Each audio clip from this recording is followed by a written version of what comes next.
Hello and welcome to Moderate Fantasy Violence, a podcast about pop culture and the world around it. I'm Alistair. And I'm Nick.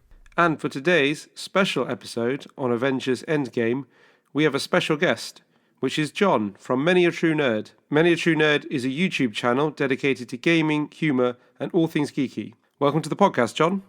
Thank you very much. It's very good to be here. So before we dive into Avengers Endgame, John, do you have anything to recommend to the MFV listeners? Yes, actually, I've been obviously, as you'd expect, been playing quite a few games this week. One that's actually kind of stood out to me, just something a bit different, is Heaven's Vault, which is basically a game about translating an entirely fictitious language. So it's an archaeology game, but in a space that's kind of previously been dominated and associated by Tomb Raider, the leader of which is the worst archaeologist that's ever existed, given she seems to destroy everything she comes into contact to.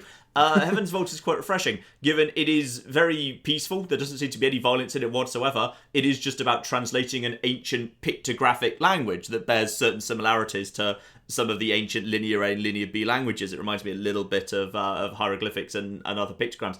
It's fascinating because the language actually makes sense. It's clearly been put together by someone who has a lot of knowledge about ancient languages, because you can actually parse the sentences. You can start figuring out how they all fit together, and you have to figure out what the vocabulary is purely based on seeing symbols over and over again, seeing the context of them, slowly understanding it. I played it for a few hours and I was still making huge numbers of mistakes, just trying to vaguely figure out idioms in a fictitious language. Fascinating stuff, really interesting. Never have seen anything quite like it before. So, really, very much worth a look, I'd say. That sounds really interesting. Really original concept for a game. It also sounds really difficult, at least if you didn't have a background in languages. Is it easier than it sounds?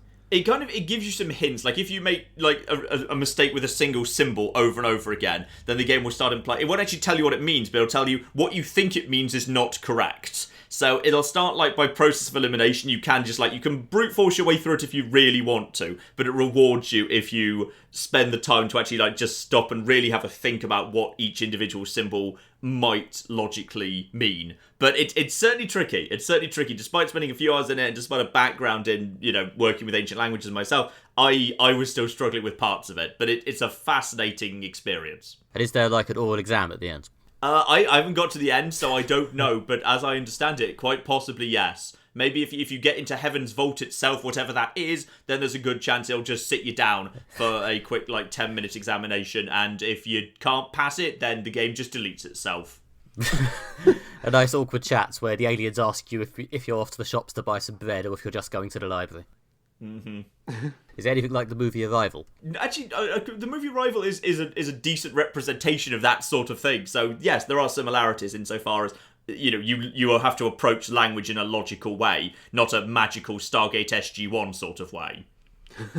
Is there only one language in the game, or does it generate a new language for you every time you start again? I think it's a single language because it's tied to the plot, so I'm pretty sure it's just a single language because I've seen other footage where it's always been the same symbols. So I think everyone can have the same experience. So you can look it up if you get stuck. Or you could collaborate with your friends, I suppose. Yeah.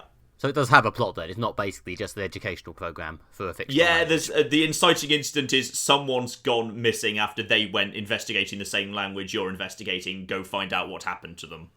Yeah, that does sound really interesting. Actually, I think I'd like to give that a go. Actually, as I haven't been gaming for a while, but that actually has captured my attention. Do you think this is going to become the new Klingon, spoken at conventions across the world?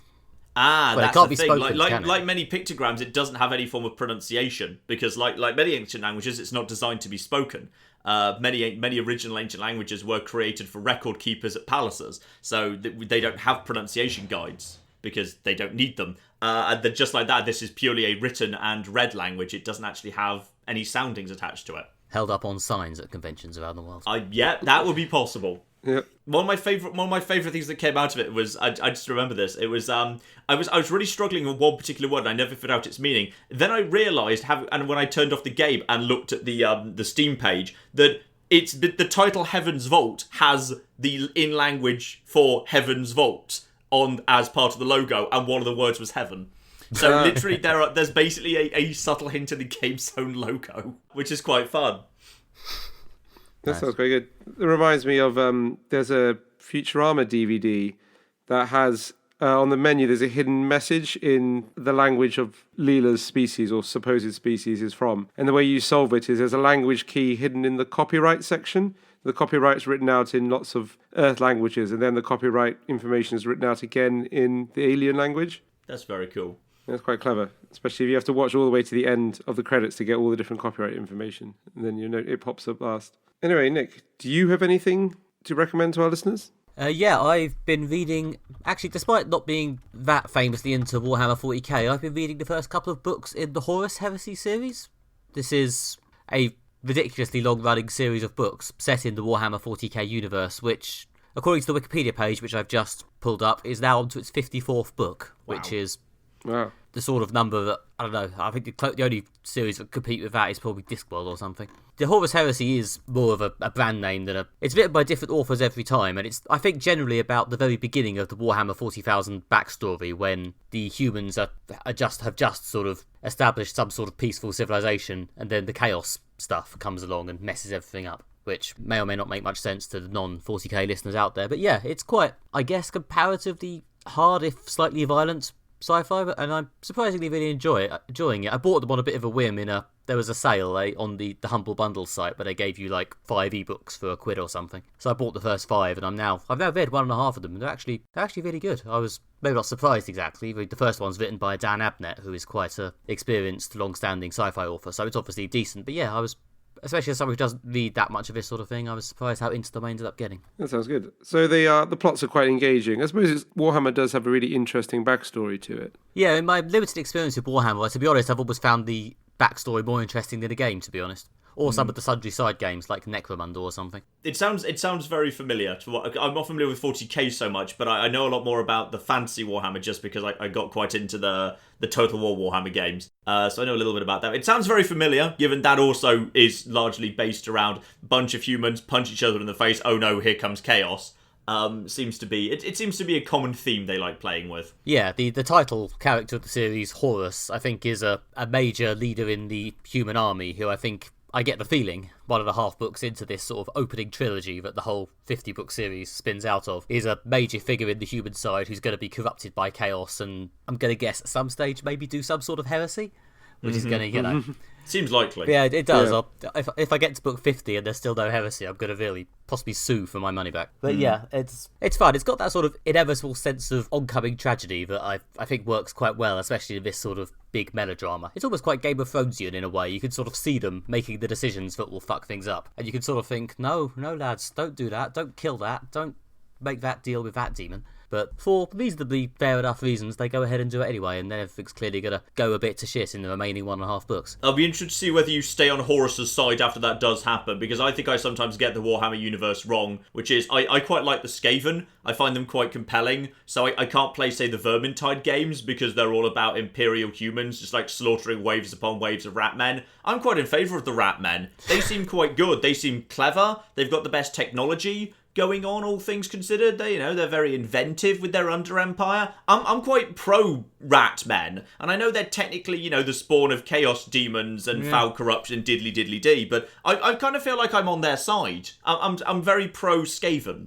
Yeah, maybe because history is written too much from the human perspective. They've been treated roughly by the chroniclers, the human chroniclers of this conflict. But I feel like they are bastards. I feel like the Skaven are just a bunch of dicks. They are absolutely unquestionably dicks to not just everybody else, but themselves too. It's just constantly an act of never-ending stream of people dicking each other over. But progress seems to come out of it anyway. Like, their technologies come on in leaps and bounds on account of the lengths to which they're going to go to dick each other over. Natural selection, competition, it's healthy. You got to test your new gun on someone, and if it kills enough people, then that's constructive dicking. Exactly. They've ended up with all this dickery has ended up with incredibly advanced catapults, cannons, all sorts of things. It's very impressive. I'm very on their side. All right. I always thought the Tyranids looked cool, but 1.5 books in, I've not seen any Tyranids. I'm hoping maybe I'll get some Tyranids before I finish the 5 books I've got. Although maybe not, because if they're doing 50 books and they still haven't caught up to the whatever the game time frame is, then they've got to be dragging that stuff out a little. From my limited knowledge of Warhammer I used to play, I think the Tyranids appear in the scene later, though they're probably somewhere in that 50-book series. They could actually be the heresy. They might be the heresy. It reminds me of, did you ever see the terrible sequels to Starship Troopers? I remember there was a TV show as well. Yeah, because it's a really, really good film, and then it had some really, truly so bad it's good sequels. And I think the third one, basically, some people start worshipping the bugs, and they create a religion around like worshipping the bugs. There's no real well-explained reason for it, but maybe that's the heresy. Maybe they start worshipping the Tyranids. Maybe the Starship Troopers bugs did remind me quite a lot of the Tyranids, actually. Sort of similar sci-fi concept.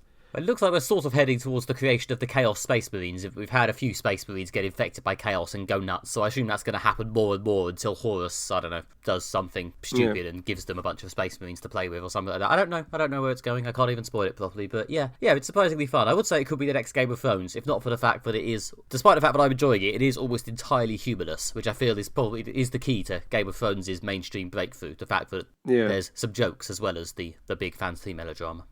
Yeah, it's true. But it is an epic story. I do remember the story of Horus from when I used to play Warhammer, and it is a pretty epic story, so I can imagine they would make great books. As I say, I don't know how far through it they'll get in this trilogy, but yeah, we'll see. I'm enjoying it so far. I imagine I'll get through at least these three. Nice. Anyway, Alistair, what do you got? My recommendation is very much the opposite of Avengers, which we're about to talk about, which is that this is Not the Justice League again. We've done that. Oh, no. Never discussing that again if we can avoid it. Well, that film at least. I've been watching a new BBC sitcom starring Toby Jones called Don't Forget the Driver, in which Toby Jones plays a coach driver, funnily enough, in the small kind of post-industrial seaside town of Bognor Regis. It's, a very slow, low-key drama about this man who's a bus driver. His elderly mother is going through some sort of health problems and may need some care. His daughter is a rebellious teenager. His colleague is basically a dick. And there are possibly some people using his coach for people trafficking. So it's very low-key drama. It's not like roll on the floor funny. It is quite funny, but I get the impression it's not trying to be that funny, but it's quite grim. And there's lots of things like, for example, there's like just really long shots of just the sea, or like, someone in a wheelchair just like slowly going down the promenade of Bognor Regis. It's very slow-paced and quite slight, but it's certainly good. But it's not a sitcom. It is sort of a sitcom drama. I don't know what would you call it. A drama sitcom, a Someone tried to mix a Scandi drama with slapstick comedy, and this is what we ended up with. Yeah, I don't know. It's kind of wearing heavy sweaters, investigating murders, and then falling over in the blood. Yeah. There is like a dead body that washes up on Bognor Beach, and I'm not sure to what degree this has become like a major element of the plot, or the people trafficking, or if they're just background details or whatever, background flavour. But it is somewhere cross between like a Scandi drama and a kind of, I don't know, British workplace sitcom. Kind of The Office crossed with a Scandi drama, but not in a documentary way, I guess. But also set on a coach. I've never actually been to Bognor Regis, so maybe this is just normal there. Corpses wash up on the shore, and I was like, yep, that's happened again.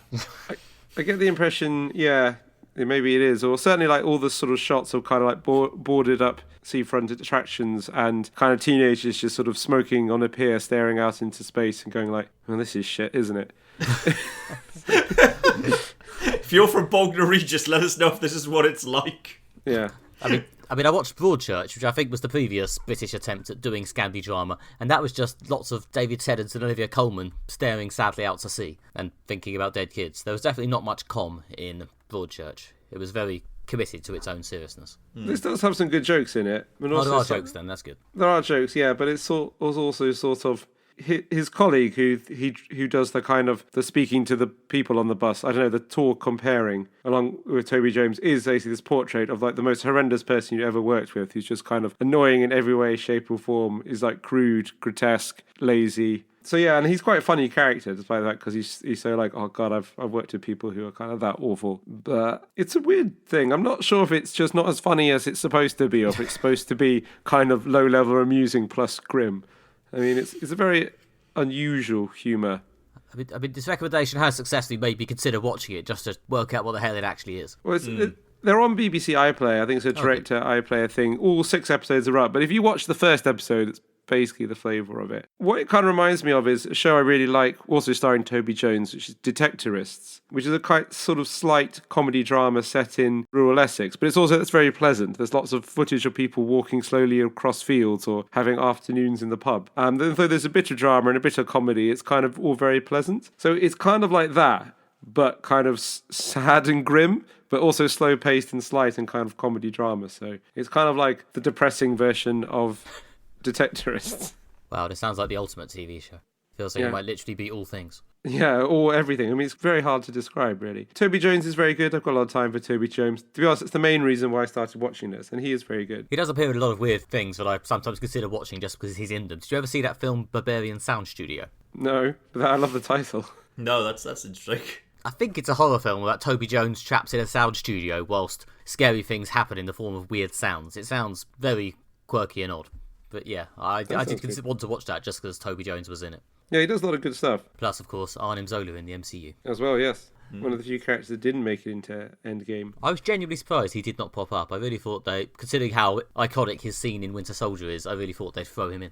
I'm not sure how they would. Time travel. Well, actually...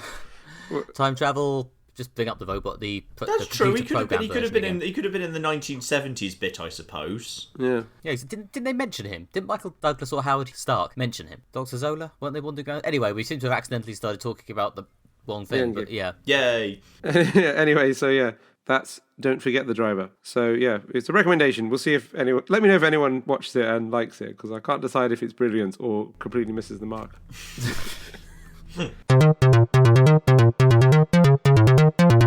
Okay, and now the main feature, Avengers Endgame, the series finale, really, of the last 10 years of Marvel Cinematic Universe films, a movie that basically needs no introduction, so I'm not really going to give it one. All I am going to say is that we will be doing full spoilers, because it's kind of hard to say anything other than, yes, I liked it, or no, I didn't, without doing spoilers. So, if you're listening to this and you haven't seen the film yet, and you care about spoilers, then, well, firstly, I imagine the internet is a very hard place for you at the moment, and secondly, probably best to stop listening to this. And with that, again, guests first. John, what did you think of the movie Avengers Endgame? One thing I kind of really like, which is kind of like setting the context of maybe kind of filling out what you were just saying there about why, it's very hard to discuss it without spoilers, is I really, really admire that basically none of it was in the trailer. Like, all of it was a surprise, because not only was the trailer, didn't really provide any major spoilers, the trailer also is kind of a really, really clever fake out, which is it basically suggests a totally different film.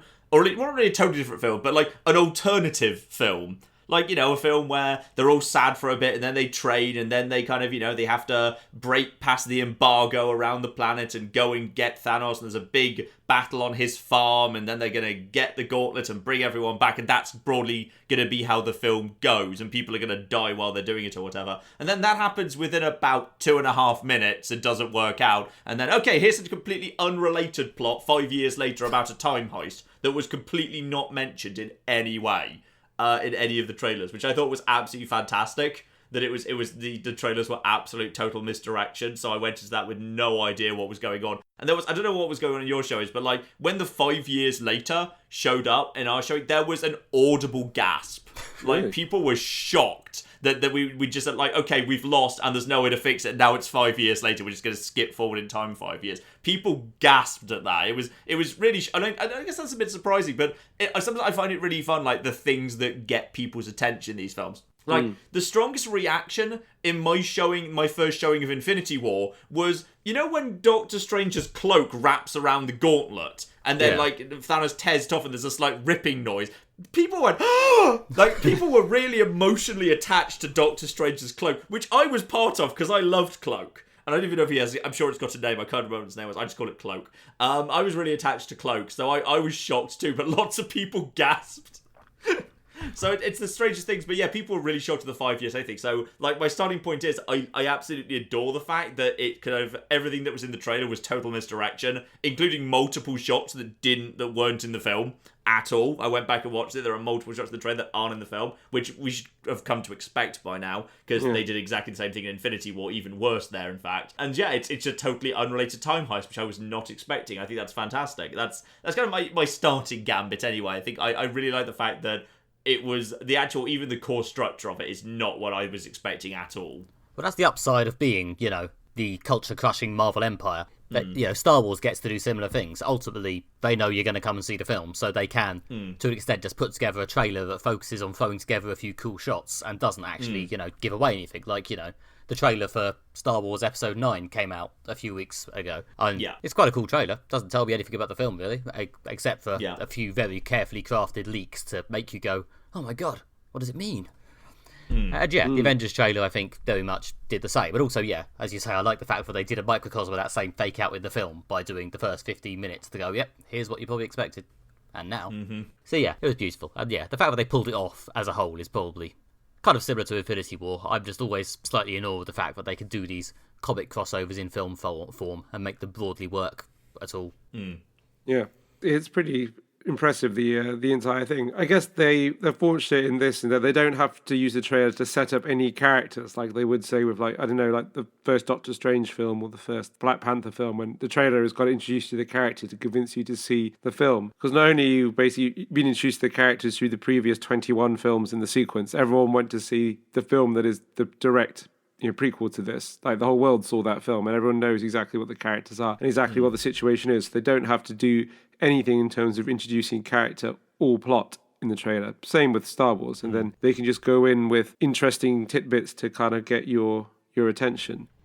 I know when I was in the cinema, when basically they all kind of the first 5 minutes, they've saved Tony Stark, and then they all gather together with Captain Marvel, and basically they're like, right, so we go to Thanos, we get the stones back. And I sat there thinking, like, okay, that's a fairly pedestrian plot that I could have anticipated, but I'll go with it, and I get what they're doing, that right, we're going to have a very straightforward plot, and then we're just going to have 3 hours of them really struggling to execute this simple plan. And when they just, again, yeah, I was really surprised that they dispatched that whole thing within 10 minutes, and I was thinking, like, oh, I wonder what they're going to do with the next 2 hours and 55 minutes. You can sort of get where it's going. There's a level of sort of meta time thought where, oh, I see they're on Thanos' farm confronting him within 10 minutes. This is definitely going to be a depressing failure. Yeah. Well, something strange is going to happen, yeah. I thought it might be that they might get the gauntlet back quite early on and then use it, but then it turns out that using it is actually this complicated procedure. And then they create a dystopia. Yeah, or something like that. But I guess there's probably not much point speculating in plot lines they didn't go down. I would actually pick on one plot line they didn't go down, if I could, at this point. I think there's an interesting thing here, which is, I don't know whether, like, at one point there might have been a plan to use the Soul Stone for something. Because, is it just me, or, like, we've no idea what the Soul Stone does, if anything? Like, it's got a mechanic attached to it that means it's quite hard to get hold of, the whole you've got to kill someone you love to get it. But, like, all the other stones, they specifically do something. Teleport you around, shift reality, make you really, really good at punching things up to the point of blowing up planets, reverse time, control people's minds. Yeah. What does the Soul Stone do? It's just there, which means I assume that was a massive unanswered question because it was going to be important. Like, what the Soul Stone did was going to be the answer, ultimately, to Endgame, because we didn't know what it did. All we knew was there was some sort of mechanic of you trade a soul for a soul, which I went into it thinking, okay, so we know there's a soul for a soul mechanic, so that's going to be Captain America nobly sacrificing himself to save somebody and or everybody, and, other characters choosing to sacrifice themselves to save other people, and that'll clear out the old guard, bring back the new guard. Tony Stark sacrifices himself to save Spider-Man. Cap sacrifices himself to bring back Bucky. Great, okay, we've got that. But in the end, the Soul Stone just didn't do anything. I'm wondering if maybe there was like an unused possibility at some point it was going to do something, because I feel like it was the stone that didn't do anything. I guess unlike the other 5 stones, it hasn't had a film in which it's the central MacGuffin, so there hasn't been that opportunity. The only reason why we know what the other 5 do is that they have had whole films based around them, or multiple films in the case of some of the stones. But I did like the fact that they didn't dig into the mechanics of it too much. Basically, it's the most straightforward and accessible MacGuffin. Like, it's the powerful thing that does the thing that is the plot. Everyone's fighting over it, or fighting over the pieces of it. Digging into how it works too much, although might have been interesting, I think is fraught with the sort of problems that some of, like, say, even the DC films or the weaker Marvel films, when they get lost in the lore and the mechanics of the story rather than the idea, when this is basically, a MacGuffin is supposed to be a thing that just serves plot rather than is plot. If you see what I mean. I see what you mean. I just would have liked to have known what it did. 'Cause it kind of felt like, like in Captain Planet, one guy can can cause earthquakes, one guy can start fires, one person can control the ocean, one person can control hurricanes, the other person can make friends with monkeys. Yeah. It kind of just felt like, it felt like the Soul Stone was Heart from Captain Planet, and nobody wanted to be Heart from Captain Planet. I assumed the Soul Stone was going to be something to do with bringing back dead people, to be honest, but they never really... Or maybe all the souls were living in there or something, or there was an alternate universe where half the universe was now living inside the Soul Stone, or something like that. That felt like an obvious thing as well. But it didn't really go that way. I'm just really surprised there wasn't something to do with the Soul Stone. Given that, they did this big, beautiful, oh yeah, you kill someone, then there's a flash of light, then you wake up in the pond, and, after he does the snap, he goes back to the same place he found the Soul Stone and chats to baby Gamora again at the end of Infinity War. It felt like this is being set up for something. This is important. This is clearly important for something, and then it didn't go to us. I'm really wondering if there was originally an alternative plan to utilise that for something. Sounds possible. I mean, I assume this Soul Stone has been explored in comics, so there are comic lore they could draw on for this. And also, the Infinity Stones aren't really my area, but yeah, there have been 6 different crossovers with Infinity in the title, so I'm sure they've got into the Soul Stone at some point. Yeah. While we're on the subject of the Soul Stone, I did like the bit when the two Avengers, like I said, we've done the spoiler warning, when Hawkeye and Black Widow are fighting each other to prevent the other from hurling themselves to their death. Yeah. And I was really thinking, I don't know who's going to die. Or is there going to be some kind of last-minute reprise when neither of them has to die? But I guess at this point, we realise that they've killed quite a lot of the Avengers. Yeah. As well, through being disintegrated or otherwise. It's one of those moments when I was really anything could happen. Sometimes in a lot of films, it's Marvel films are no exception. When at the end, when the hero fights the villain, you basically know what's going to happen. That the hero will triumph. But then I do love these moments when you get to the point I have no idea how this is going to go. Even my knowledge of past films or the sorts of stuff that happens in 12A moderate fantasy violence action movies hasn't given me a kind of a preparation to anticipate what's going to happen. I'm totally kind of captivated because the only way through is just to sit and watch. So those moments I do really, really enjoy, and I thought that bit was very good. I can't deny, I had a feeling I felt a bit mean during that bit, because I couldn't stop myself laughing, because in my head I kind of want there to be an alternate universe where that scene is played for comedy, where while they're arguing over who goes over the cliff, they're basically, what the arguments they make each other isn't just, no, you've got a family, so you've got to get back to them. It's said, I should go, I'm the most useless Avenger, alright? I'm the bow and arrow guy. No, I'm the most useless Avenger. I have a gun. Everyone can use guns. Using a bow and arrow at least is a niche skill set, and some of your arrows can do fancy things. One of your arrows briefly managed to disable vision. Yeah, for 3 seconds, I still failed to save Wanda. She had to save herself in the end. I want them to have an argument over which one of them's the most useless. Both trying to argue that they're the most useless, because they can both make a very strong case for being the most useless Avenger. Yep. And then in the end, they accidentally just cut the rope and they both fall to their death and no one gets the Soul Stone. Ba-da-ba, ba-da-ba. I just want that. I just want the comedy Endgame cut. The Red Skull ghost thing gets the Soul Stone and then proceeds to spread Nazism across the cosmos. The biggest thing I want to know is, I kind of want a spin-off movie just following Cap's adventures back in time returning the stones. Because some of them are a more interesting event than others. When he has to go and return the Time Stone, that's fine. Okay, go over to the rooftop, find Tilda Swinton, hand over Time Stone, thank you very much, job done. The two that I think raise bigger questions are the Reality Stone and the Soul Stone. Has anyone actually told him it's the Red Skull he's returning an Infinity Stone to? That's a good point, actually. Did someone tell Captain America, by the way, it's going to be the Red Skull? Because when Captain America, runs into undead, Ghost of Christmas Future Red Skull, is he going to really hand over the Infinity Stone to that guy? And how do you actually feel? How do you return the Soul Stone when you get it by, killing someone, then you wake up in a pool of water and it's just in your hand? Where do you put it? How do you give it back?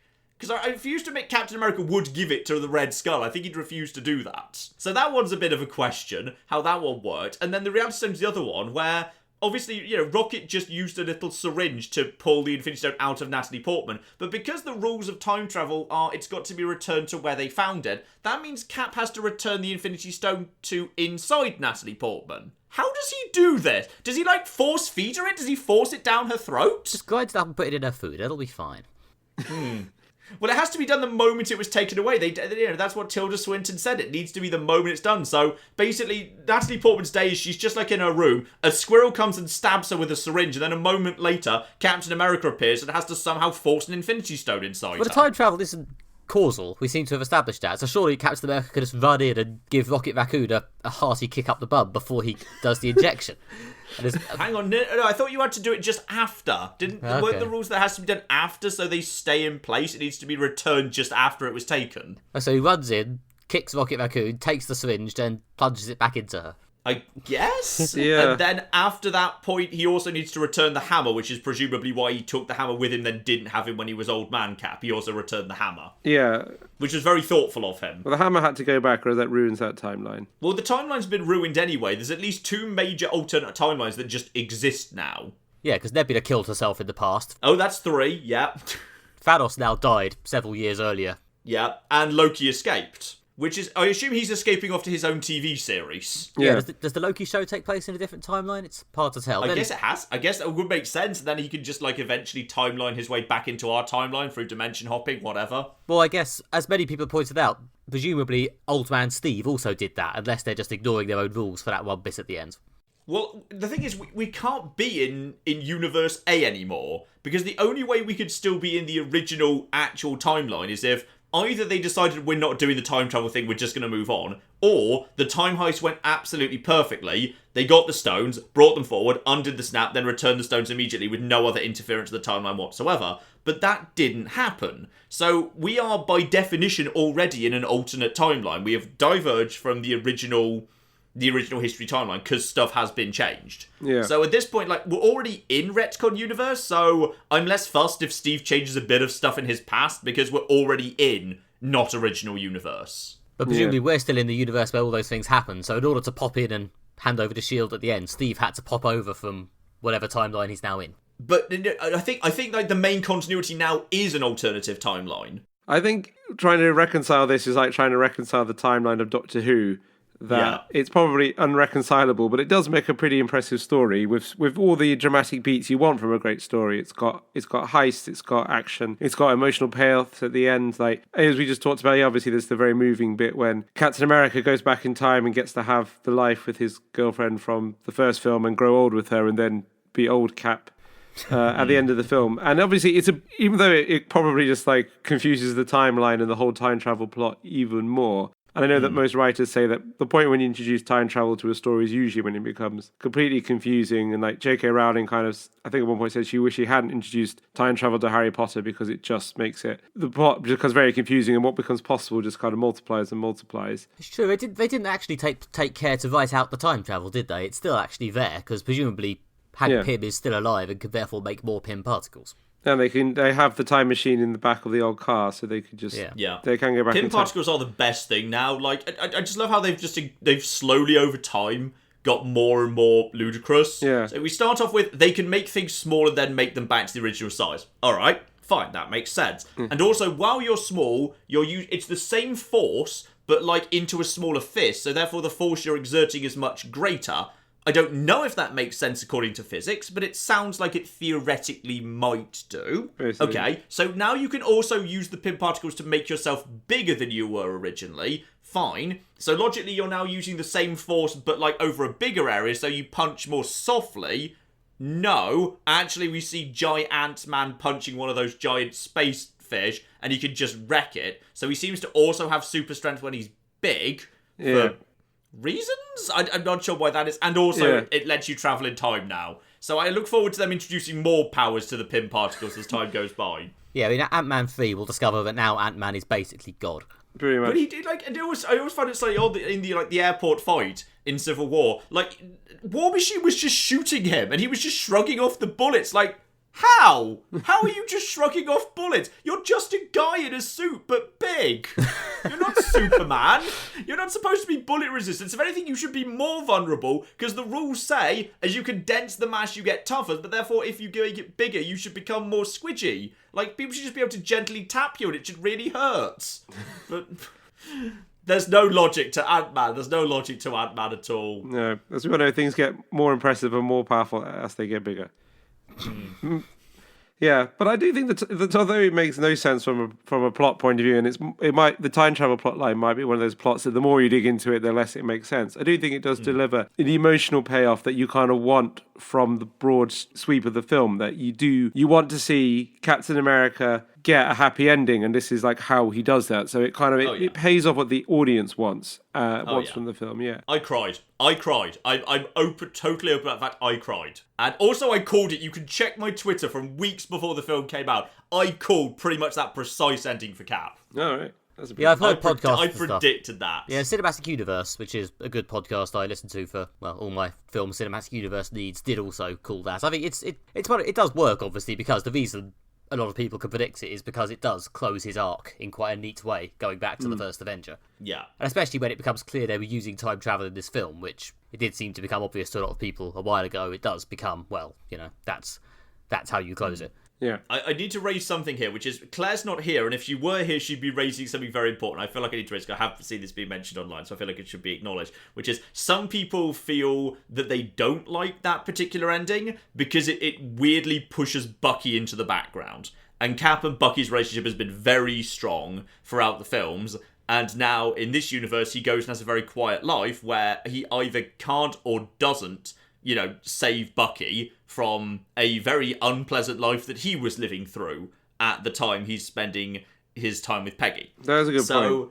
I personally think one in a longer cut, because the film's already 3 hour long, so in a longer cut, potentially the deleted scenes, we might get some more details as to exactly what Cap did back in his old life. Or 2, in future films, we might well discover, hey, Cap's actions are actually woven in, and the only reason they were able to beat Hydra in Captain America 2 is because Old Man Cap was actually going in the background, weakening them from behind the scenes or something. So, you know what, it will probably have some wibbly-wobbly timey-wimey we might fix it.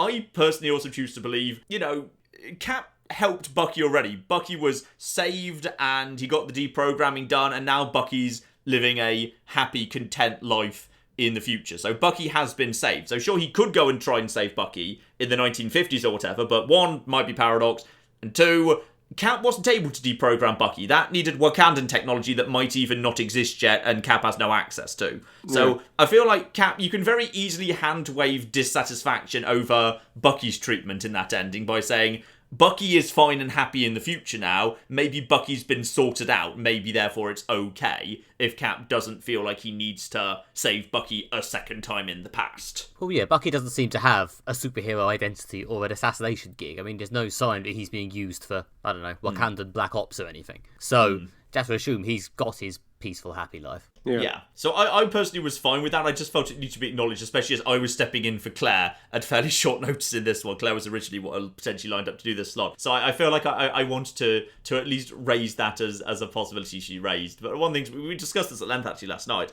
I also I feel like that even if we don't see it, I feel like Cap in the past will have been doing good things, because it almost seems inconceivable to me Steve Rogers as a character wouldn't do good things. So even back in the past, he's not just going to be, sitting around enjoying dancing with Peggy Carter all day every day. He's also going to be spending a lot of his time doing socially positive things in some way or another, whatever they are. And maybe we'll find out in future films what those were. Yeah. I mean, depending on how you read the timelines, maybe Cap going back to the past and doing different heroic things in the past has, in fact, massively improved our present day for the better, and the timeline where Cap went back to be with Peggy is actually a beautiful dystopia. Utopia, that's the one. Beautiful utopia. I choose to... I think that's probably what they'll probably do. I imagine there'll be little throwaway Easter eggs in the future films that just imply actually Steve is floating around. One thing I did say to Claire, though, is I'm really curious if had there been an opportunity to film it, whether they might have actually chosen to use Stan Lee to play old Cap. That seems like the sort of thing they might have considered doing at some point. I mean, the scene does require some serious acting, and Stan Lee is great, and I do love his cameos, but he's not an actor. I don't know. I think they wanted that scene to be, it's arguably the emotional climax of about at least 7 films. I feel they probably wanted it to be Chris Evans, and they wanted you to very much be focusing on, oh my god, it's old Cap, rather than, look, it's Stan. I feel. Yeah, I agree. I think overall, even if it had been considered, I don't know whether it was, I think I preferred it the way they did it. I think in some ways it would have been a really nice goodbye to Stan Lee to actually have said, actually, all those Stan Lee cameos were actually Captain America looking in at all his old friends. That would have been kind of cool. Though I was just struck by how much old Captain America looks like Joe Biden. It's true, actually. I hadn't thought about that, but you're not wrong. Oh shit, that's what happened to him. Jesus Christ. Yeah. Does that count as helping the world into utopia? I don't know. Actually, no, maybe not. Shit. One inappropriate hug at a time. Oh yeah, good point. I take it all back. But I did thought it was a good payoff. I mean, everyone's been speculating who's going to die, who's basically one major Avenger had to die, one major Avenger had to be depowered but get some kind of happy ending. And I actually thought it was going to be the other way around. I thought Captain America would be killed and probably, Iron Man would lose his powers somehow, but we get to have a happy life with Pepper Potts. I can see the desire not to do that, though, because ultimately, as I think someone already said, who's the obvious candidate for a heroic sacrifice? It's Captain America. Therefore, let us subvert the expectation. Yeah. Yeah. Good point. So yeah, I could see how they got there. Was it just me, by the way, that felt the death count was much lower than I was expecting? I was expecting much more of the first generation to be cleared out than actually was. Yeah, I was expecting that as well, actually. Especially as the first film had quite a high death count. I mean, in the first film, they were clearing out also a lot of people who played minor parts but were now big stars and were probably quite expensive. Like, Idris Elba was obviously, like, prime candidate. It's like, it's going to cost a lot of money to get him to prop up for 5 minutes in every future film. And Loki being another one, although I get the feeling probably between the two films, maybe when this Loki series was commissioned by Disney, they might have tapped the people on the shoulder and be like, I know you did a really good job of writing Loki out of Avengers. Any chance you can write him back in, because we really need him for this TV show? At this point, our probably permanent deaths are, Vision. Okay, Vision. Vision is dead. Which is fine. I'm not sure anyone liked Vision. But he does have a TV show coming up, so he'll probably be rebuilt. Okay, great. Black Widow's got a film, so I'm not sure what's going on there. I mean, it could be set in the past. I suppose. Loki's got a TV series, so not sure about that one. They've killed a lot of people who have shows coming up in films. Well, there was a sort of interesting meta thing of when Hawkeye and Black Widow were fighting each other over who got to kill themselves. I was thinking, okay, technically I know you've both got stuff coming out, so yeah, as Alistair said, anything could happen. I can't even solve this with the media schedule. Yeah, exactly. What's Hawkeye got coming out? Is there a TV show of Hawkeye as well? All right. I think it may possibly be focused on passing on the bow and arrow to the young female Hawkeye who's been in the comics for a while and is quite successful in the comics.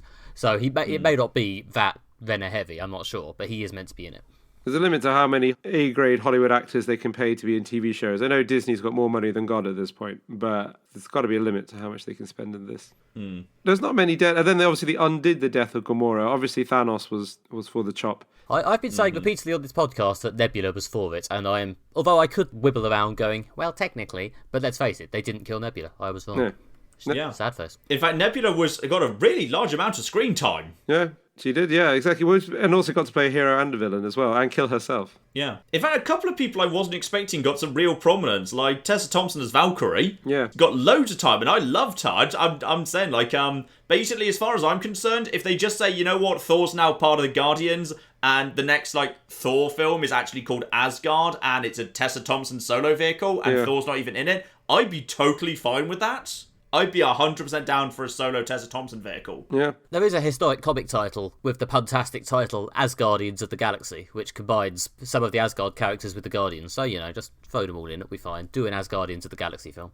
I mean, it was one of the most obvious setups for a future film was when Thor obviously teamed up with the Guardians at the end of the film as they flew off in their ship. That was, I think, one of the most obvious clear throws to a sequel. I mean, a lot of people compared the sort of aesthetic of Thor Ragnarok with the Guardians films, so yeah, maybe he's off there now. So what do we think of the Thor storyline? Because this is the one part of this film I have seen attract some annoyance on the internet.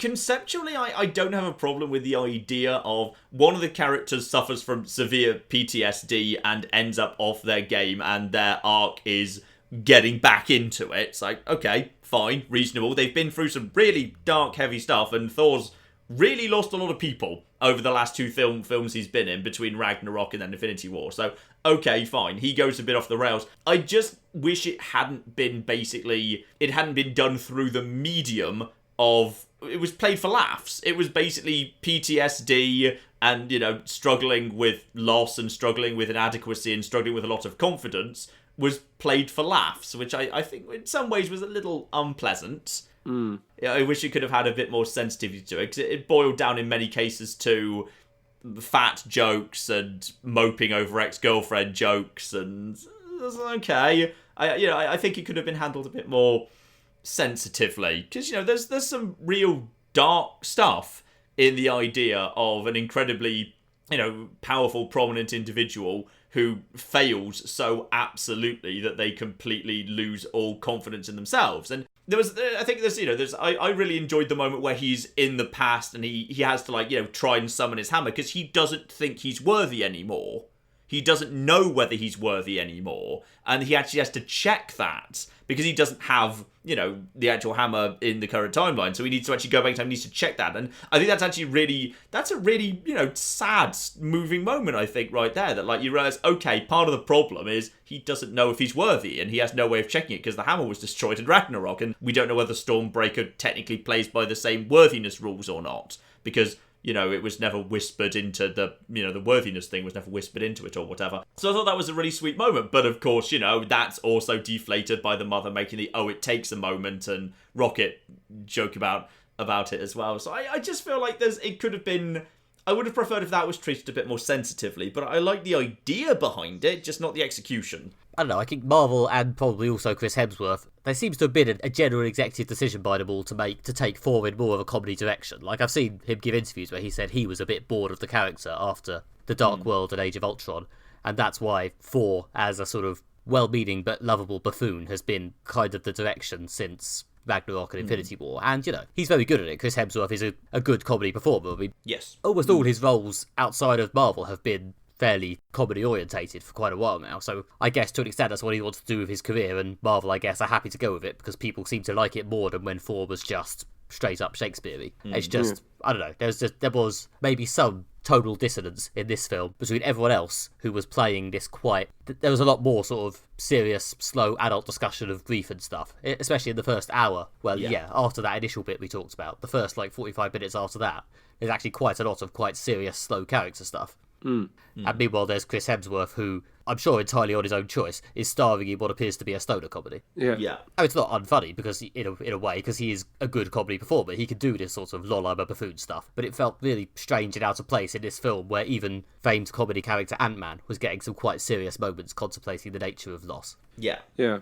Or when Ant-Man finds out what's happened, and he's terrified that his daughter is one of the people that's been disintegrated. And it goes to show that, it's a really good bit of acting from Paul Rudd, how terrified he is, and then how relieved he is when he finds out that she's not one of the people who's been snaptured, as I've heard it described. Paul Rudd is a great actor. Yeah, that's from the NPR Pop Culture Happy Hour podcast. I didn't come up with Snapchat, unfortunately. But yeah, like Iron Man 3, for example, I think handled it much better. The idea of like PTSD and these, huge battles do take an emotional toll on characters, which was interesting considering so many action franchises, characters get driven to extreme lengths and given emotional punishing things and then kind of shrug it off 5 minutes later. Yeah.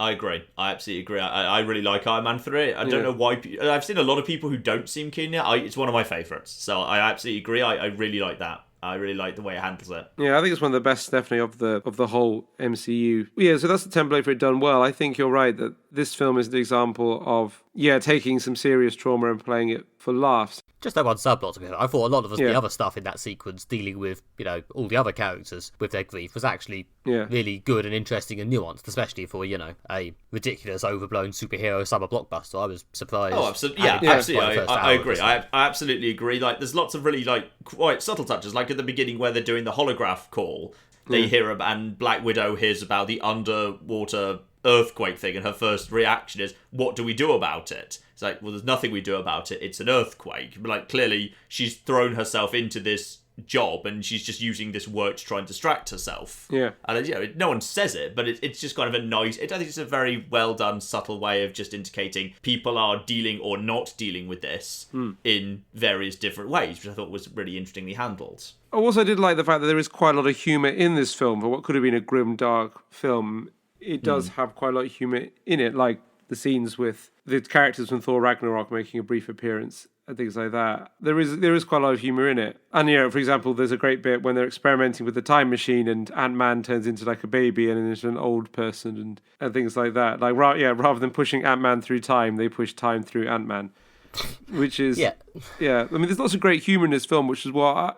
the Marvel formula has always been very much a balance of wit with action and drama. And for a film that's as serious as this and dealing with things that are as dark as this, it's kind of getting the humour in the right places is important because you don't want it to detract from the seriousness. And you've got some big emotional numbers to build up to, like the death of Iron Man, the retirement of Captain America, the final conflict with Thanos Caesar. But getting the humour in there in the right places as well is difficult. And I think this film did succeed in getting enough of the Marvel humour in there without it detracting from the overall kind of serious tone of the film.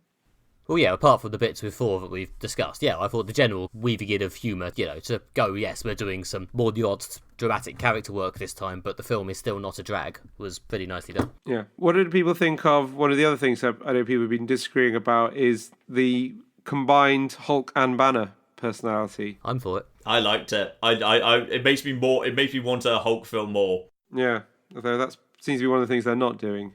Yeah, I think there might be another boring rights thing, like something about the deal they released the first one on means they now have to give them money, so they don't want to give them money, so Hulk continues to just be a guest star. Yeah. But I always kind of liked that setup in the comics. I like the fact that we've come far enough that the basic Hulk concept is familiar enough that we can now start bending it into that sort of shape. I mean, in some ways it's kind of disappointing, to be honest, but I don't know, maybe disappointing is the wrong word, because I think obviously this was not the time for deep dive Hulk mythology, but I would have in some ways quite liked to see how he went about doing the self-introspection necessary to create the merged Hulk persona. If they're going to do another Hulk film, I know they've kind of shied away from doing prequels or flashbacks before. That would be kind of interesting, or at least something that deals with that. Yeah. Because the degree of, acceptance of your anger. Because certainly in the comics, when he managed to merge Banner and Hulk into one stable whole, it was very much related to him accepting that this is also part of him and finding some degree of inner peace. Yeah. And that is probably more interesting to dramatise for a hypothetical future Hulk film than just, yes, another smashy Hulk smash film. Yeah, and there were a few moments, obviously, great of when Hulk taking the stairs when they travel back to Yes. the end of the first Avengers film. That was obviously very funny. So you did get some angry Hulk bits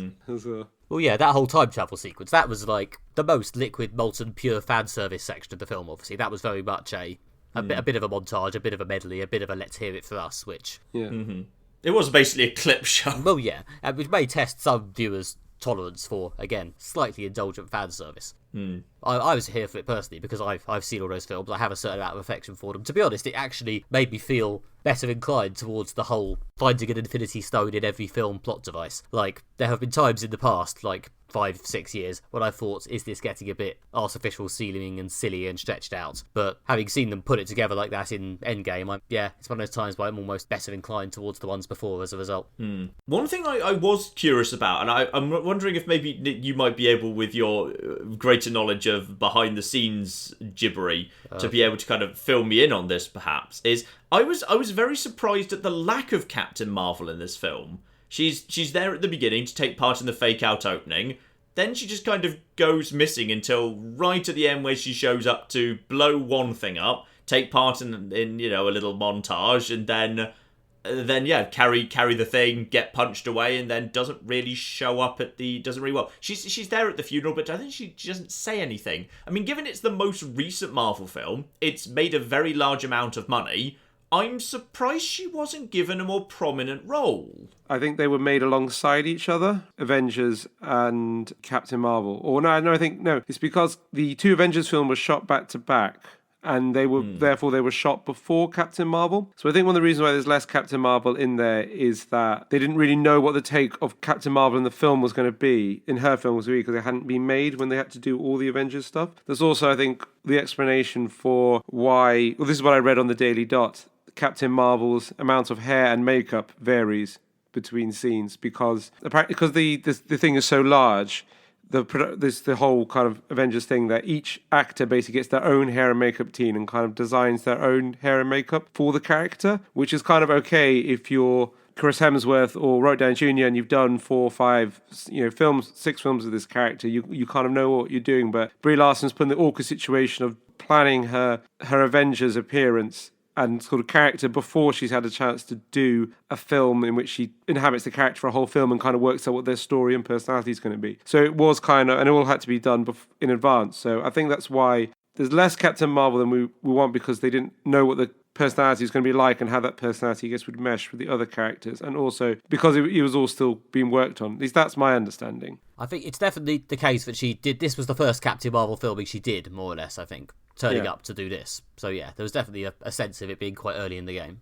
That's interesting. Okay, that's very, very interesting indeed. I wasn't aware that was the order of filming, which makes a lot of sense, because I went into it being really curious what was going to happen with Captain Marvel's personality, because of course, very famously in the Avengers film, very often people's character and personality can be quite radically different Yeah. to what they're like in their solo films. In particular, they tend to regress back to more simple stereotypes to bounce off each other. Like all of the subtle character stuff, like Tony Stark dealing with his own mortality and dealing with PTSD and whatever that happens in his own films, don't seem to really happen in the Avengers films for the most part. He's back to being just a quippy, arrogant jerk. And what have you, and Captain America is this kind of Captain America with the ridiculous language line in Age of Ultron that makes no sense whatsoever from the amount of time he spent in the future. But which is fine. It's when you're doing a big, everyone has to bounce off each other and no one's got time to introduce. You can't necessarily do the subtle character beats. They belong in their own films. The Avengers films themselves are the big, showy, everyone gets together, a flashy lights now moments. Fine. But I was just curious whether they were going to, this might have been a chance for them to, if they wanted to, do a bit more of a simplified down, this is what her personality is kind of moment. But I didn't really get a sense for much in that. No, it wasn't really hugely done. I mean, I think partly it's a case of her not being fully established yet, and partly, I don't know, I do get the feeling that a lot of the brief of this film is goodbye, old Avengers guard. We miss you. Apart from Hawkeye, we'll never get rid of Hawkeye. That the desire was to see one last hurrah for the Avengers from the original Avengers film. And although, you definitely needed Captain Marvel to get in there and do something vaguely central, which he does at the beginning and the end, I think there was always a desire for the main emotional journey to be the old characters, especially, obviously, the two who are leaving. There's very much... That makes a lot of sense. The god tier of this film is obviously those two characters who get the most emotional beats and the big, coherent journey. And then there's everyone else who survived the snap, and then there's just kind of all the other people who reappear at the end. Do we have any timings whatsoever on any mutterings at all on Captain Marvel 2? Obviously they're going to make it, but they haven't said anything yet. I mean, they're being very, oblique about everything beyond Spider-Man Far From Home. I would assume once the dust has settled a bit on this, pun unintended, they will probably do a press conference at some Disney event or San Diego Comic-Con or something, going, okay, here are the films for 2020 and 2021, because you'd really think they'd have to start filming them soon.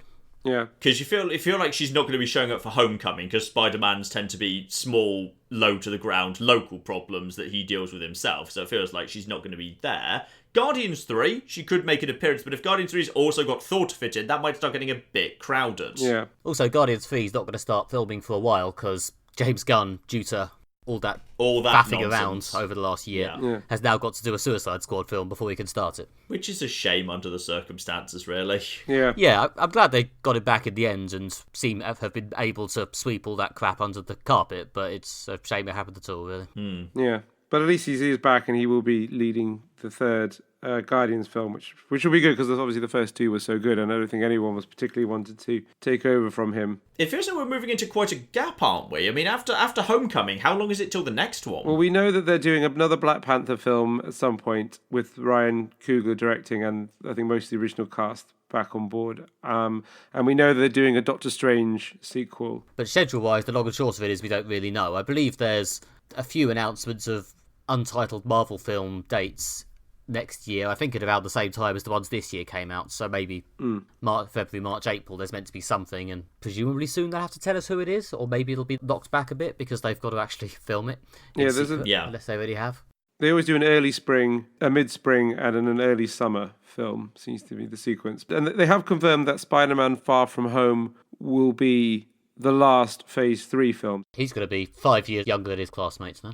Yeah, we should. It just seemed very convenient that all of his classmates seem to have also been snapped. There's a lot of convenience there. Yeah, well, I mean, based on the Far From Home trailer, he, MJ, Ned and Flash Thompson were all snapped, and who cares about everyone else? I mean, imagine the administration of the school of timetabling all the things together. There's got to be these people who've they've been gone for 5 years, but they've got to now fit their old work has got to fit back into the curriculum. I mean, teachers have got it bad enough. I mean, with all the work we do now, but imagine all the paperwork they've got to do, and also to make all the education around the SNAP compliant. Well, they just got to rejoin school in the same class as people who they remember as being 11 or 12. It'll be fine. Yeah, but now it's 2024. Who knows what's going on in 2024? And the syllabus sort of changed. Are they going to now just start slowly rolling back the MCU, so given it a few years, we'll be back synced up or something? Also, they wouldn't get the pop culture references. Exactly. Who's president right now in 2024 MCU? Well, it depends on who was snapped out of existence. I mean, was the pop culture really, really miserable? Was it just everything was emo for 5 years because everyone was so upset after the Snapchat? And now there's going to be some kind of... Now everyone's being brought back from the dead. This is bright explosion of beautiful colour, just like there was in Spain after Franco went.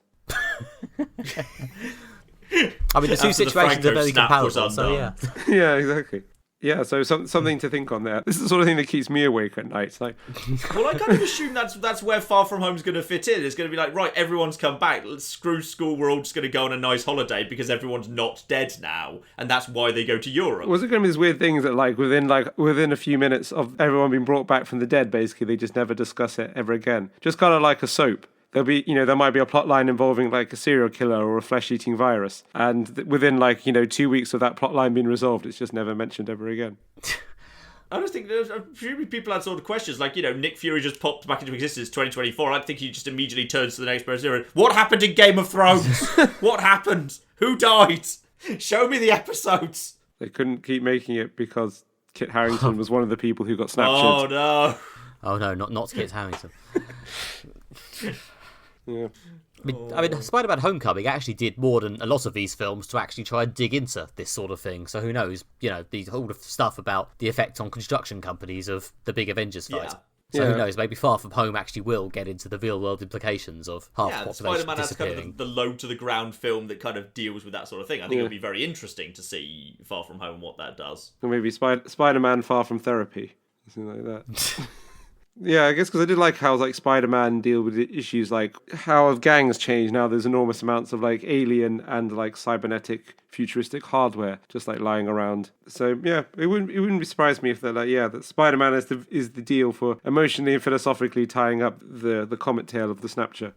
Yeah, that's actually a really interesting thought. That's a really interesting thought. I really hope it does go that way. But yeah, as I said, it's meant to be the last film of Phase 3, so if it does end up being a sort of fun epilogue to all that stuff, then fair enough. Plus, it's got magical Jake Gyllenhaal in it. Jake Gyllenhaal playing Mysterio is a beautiful thing. I'm happy to see from one of the fight scenes they showed in the trailer that he is going to have the authentic comics fishbowl, because Yeah, he's got the fishbowl. I think we'd have revolted if he had. I just desperately want him to basically, it not to be a massive plot to, I don't know, assassinate Nick Fury, or he's secretly a supervillain he's going to imitate and he's going to undermine Spider-Man. I just want him to be a nice guy who's invented this lovely flying machine and hand lasers at things, and he just wants to be a hero. And he's just going to be a regular, recurring B-list Avenger. Everyone's super suspicious of him. Nick Fury's like, oh yeah, we think this guy's secretly a supervillain. No, he's not. He's just a nice guy who wants to stop a water monster that's causing trouble in Venice. That's it. The standard Mysterio operating procedure is he also created the water monster. It's a special effect so that he can defeat it to seem like a hero. Yeah, but that's what I want all of us to go in expecting, but it's not. There just is a water monster. That's just Hydro, alright? He's there. He's also on holiday in Venice. He's really pissed off because he was snapped and now he doesn't know what happened in Game of Thrones. So he's just going to trash Venice. And then Mysterio's just there because he's also in Venice. They're just all on holiday together. Maybe. That's what I want. I want it to be a really uncomplicated thing. I want everyone to be constantly suspicious of Mysterio, but it turns out he's just a nice guy, and him and Peter are going to fight crime together. The plot line that Nick outlined is this vibe I got from the trailer, but as you say, it could be one huge misdirection. I mean, they did do some pretty impressive misdirections with the trailers for Infinity War and especially for Endgame. So maybe, but if they do too many misdirection trailers, we'll get wise to it, and then we won't trust, as well as not trusting the news and the government, we'll also not be able to trust film trailers, and then eventually we won't be able to trust each other. What level of high personal trust did you have in film trailers before? Well, I expected them to at least be the plot of the film.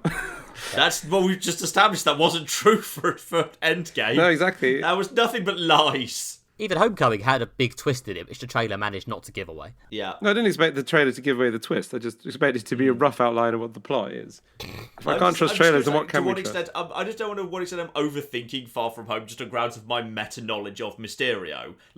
Do you think most people, even are aware of the idea that Mysterio's thing is fake thing in order to be hero to become hero, potentially also fake Spider-Man doing crime in order to undermine Spider-Man? I think Mysterio is probably B-list enough that they may assume that most people don't know what the standard Mysterio storyline is, so they can just do it relatively straight. Without having to bother inverting it. Yeah, I think so. I don't think we've reached a point of familiarity with the Spider-Man origin where we can just, wink to the audience, this, right? We don't have to do this straight. Yeah, I think Mysterio's not well enough known that people don't know what the deal with Mysterio is. I think they're, like you say, Spider-Man origin, we've seen it twice in the last 20 years, so we didn't need it the I've been third reading time. comics. I've seen it about once a year since I was 10. Yeah, exactly. But the cinema cinema audience is familiar with how Spider-Man got his powers. There's got to be some twist in Mysterio, though, just to make it not too obvious for the people who are familiar with the source material. There'll be something. There's got to be something there. They had a good twist in Far From Home, so... I think they'll work something out. I mean, there might be... Oh, maybe he's secretly Uncle Ben. Yeah, that would be a surprise. That would be hard to work the chronology out. Maybe. Or actually, no, the snap doesn't help with that, does it? No. But the timeline thing is so confused. In this alternate universe we're in, Captain America did something in the 70s, and now Mysterio is Uncle Ben. There we go, job done. I think Spider-Man has a right to be a bit peeved that they've managed to create a time machine for people to personally save, and undo their mistakes in the past, but Peter Parker doesn't get to save Uncle Ben. He's like, hey, can I use the time machine just to save? No, why not? Just do your homework, Peter. Let the adults play with the time machine.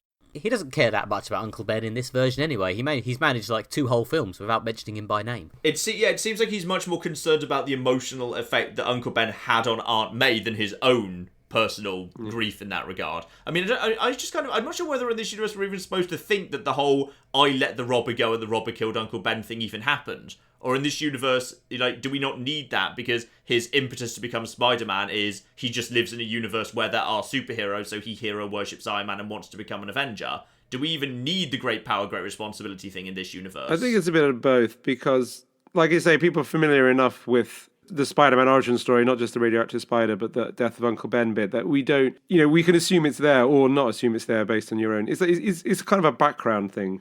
I think there was a shot in Civil War that implied that the whole Uncle Ben thing had happened, but it's been so long since I watched Civil War that the details Uncle Ben thing definitely happened. It's just, did Uncle Ben happen because Peter was irresponsibly not using his powers while acting as a wrestler to buy a card to impress something? I mean, I think he mentions that he was his fault Oh. in Homecoming. Uncle Ben died because Peter Parker was too busy filming a YouTube video to impress Tony Stark. Yeah. That seems more likely, but it can't be buy a card to impress MJ because he didn't know MJ before the events of Homecoming. So maybe Gwen Stacy also died because of his own incompetence. That's just off screen. He'll tell us sometime. Maybe. Yeah. Oh yeah. By the way, just one point. I'll just mention the background. Oh, that reminds me of my ex-girlfriend, Gwen Stacy, who dropped off a bridge and I accidentally broke her neck while trying to save her. Man, I was sad about that for a while. Anyway, on to the next pop culture reference. That makes me want to be a better superhero because I felt bad. Have you ever seen that really old movie, Amazing Spider-Man 2? Even I, a reasonable Spider-Man fan, have not seen the old movie Amazing Spider-Man 2. It just looked too punishing. Good. I saw it on a plane. I wouldn't recommend. I don't think anyone needs to be subjected to that. Yeah. Yeah. So just because he's the last of the original trilogy, OG Avengers, we haven't discussed. Were we all in with the Tony Stark arc? Did we feel his pain as he sacrificed himself for the greater good? The Stark arc. The Stark arc, the actor, yes. Yeah. No, I thought that I was very sad when Tony died, and he sacrificed himself to save the others was good. And also, I did like the fact that he sacrificed himself so that Thanos could get undone by what he was planning to subject everyone else to. And also, Thanos lived long enough to see his army dissolve before he dissolved himself, so he knew he'd completely lost. Yeah, it was a really sad moment. Like, he got a kid and everything and was happy, he had a happy ending. I generally thought at one point after he has a happy ending, I thought maybe they're not going to have much Iron Man in this film. Maybe he'll just quietly retire. I thought maybe he might build the time machine. Okay, I built your time machine. You guys fill your boots, but I want to live my happy life on this island. But yeah, I was sad. I was sad when he went. Yeah, no, the bit where they came to recruit Iron Man and he said no and then eventually agreed, it was very, in some ways, quite a classic bit of film business, Come on, come back for one last job. As in actually last. You'll probably die. Yeah. I was totally fine with the arc. I mean, if you just kind of consider Tony Stark's arc in general across the whole thing, it's been a bit meandering. He's been a bit all over the place. I mean, it's fine that he ends on the Tony Stark sacrifices himself to save everyone thing, but it kind of feels like he's been there before. So Tony Stark starts off as, I am a selfish, arrogant jerk, but and in the end, he basically ends the first film still being a selfish, arrogant jerk, because it was all about the narcissism of him being Iron Man and wanting the appreciation of everyone. Then Iron Man 2, where he thinks he's dying but learns he has to be more responsible. Then Avengers, where he regresses back to Iron Man 1 personality, but at the end has to do the nuke thing. So at that point, he does learn he has to sacrifice himself. Ends up with PTSD of Iron Man 3, where he also loses the suits and has to improvise and learns the value of building everything from scratch, which leads into Avengers 2, where he accidentally creates a killbot because he rebuilt the suit after deciding the moral message he learnt in Iron Man 3, no more suit. Then he built more suits anyway for Age of Ultron, so that kind of got undone. And then he was back to being Iron Man 1 personality again. Then you know what? Screw it. Yeah, fine. He starts off cocky and ends up sacrificing himself. But he goes through a few permutations on the way. He's been a bit all over the shop. I think it's been an interesting arc for him through like the last 3 films that have all been made by the same people, the sort of Civil War, Infinity War, Endgame arc. Yeah. As he gets more and more sort of, we have to do something good, something must be the answer, paranoid. As the way he's sort of built through that, I think has been quite consistent and interesting. I like how he's gone from arcs from certain films to certain films. Like, I really like the PTSD stuff in Iron Man 3 following the events of Avengers, and I really like the fact that the way he reacted to Civil War was a natural, logical follow-on from the events of Iron Man 3. So I think those kind of feed into each other really nicely. It just kind of feels like his personality's been kind of all over the shop. And, okay, fine, I agree with the overarching arc of it all. I just kind of... I wish it had been a bit more smooth in the end. It got a bit messy. Yeah, I guess he's been in so many films, it's kind of hard to and led by different people, and it didn't help that the solo films are further in the past. I mean, I admit, I totally miscalled what was going to happen to him, because I assumed he was going to survive, and when he eventually went, it was going to be he was going to go villain. I thought Iron Man was eventually going to go out as a villain in somebody else's film, because he'd effectively been halfway to that role in Spider-Man Homecoming, where he was in